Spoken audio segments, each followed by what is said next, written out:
There is a specific kind of joy that washes over certain people. When plans get canceled abruptly, isn't relief born from social anxiety or a depressive episode. It is the pure, unadulterated satisfaction of reclaiming your time. For the longest time, psychology couldn't explain this, but we finally understand why some of us don't just tolerate silence, we actually crave it. The science suggests that what the world calls loneliness might actually be a sophisticated biological advantage. For decades, the mental health field painted with a very broad brush. If you preferred staying in on a Friday night, you were often tossed into a bucket labeled concerned. You were viewed as an introvert at best or antisocial at worst, implying that enjoying your own thoughts was a slippery slope. But the narrative shifted in 2016. Researchers at the University of Buffalo challenged the status quo by asking a radical question. What if avoiding the crowd isn't about fear? What if it's about preference? They coined the term unsociability. This isn't the same as being anti-social, which implies hostility. It isn't shyness, which is rooted in the fear of judgment. Unsociability is the non-fearful, autonomous preference for solitude. When they looked at the data, the people who fit this profile weren't suffering. They were thriving. Understand why we have to look at the neurochemistry. It turns out the brain of a solitude seeker processes reward differently. Of social interaction like sensory volume, an extrovert has a low-gain receiver.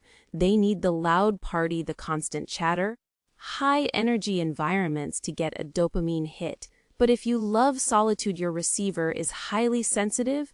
You don't need a rock concert to feel alive. You get that same level of stimulation from a quiet room, a complex idea, or a creative project. Your baseline for satisfaction is simply more efficient. The differences go deeper than just dopamine. When you are alone, the prefrontal cortex doesn't shut down. It actually lights up. This area controls deep analysis and identity formation, while others might see a person sitting quietly. Inside that person's head, there is a symphony of introspection. This is why here at Quiet Pressure Sketchbook, we often talk about how silence is the engine of creativity. History backs this up. Greatest breakthroughs rarely happen during a chaotic brainstorming session. They happen in the gaps. Isaac Newton rewrote the laws of physics in isolation.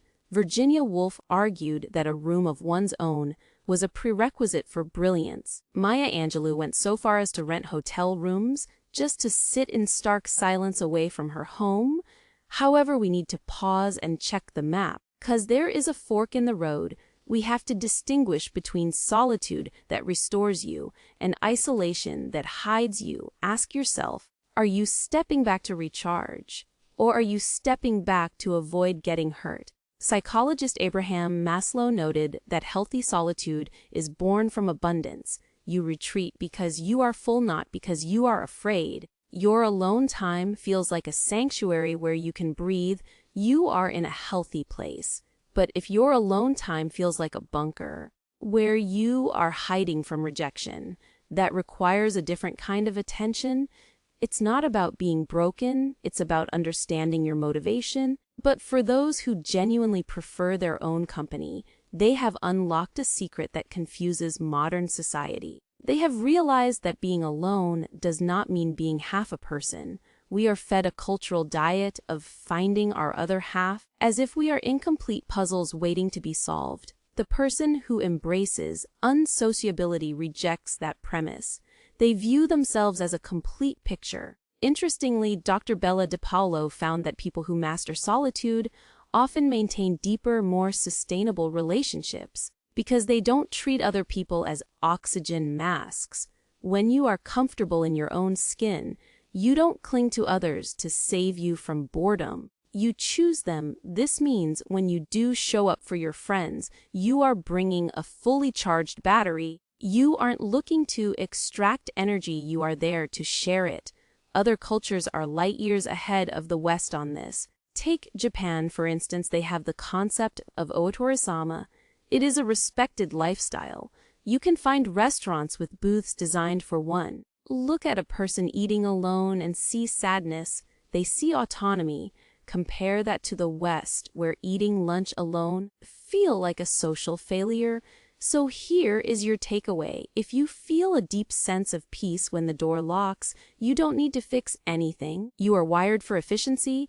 You possess a brain that finds luxury in low stimulation environments, era where we are pinged, notified, and reachable 24/7. The ability to sit with your own thoughts is a rare skill. It is a superpower. Just be honest with yourself about your why. Ensure you are running toward your own peace, not running away from the world. Are choosing solitude because it fills your cup, then protect that time.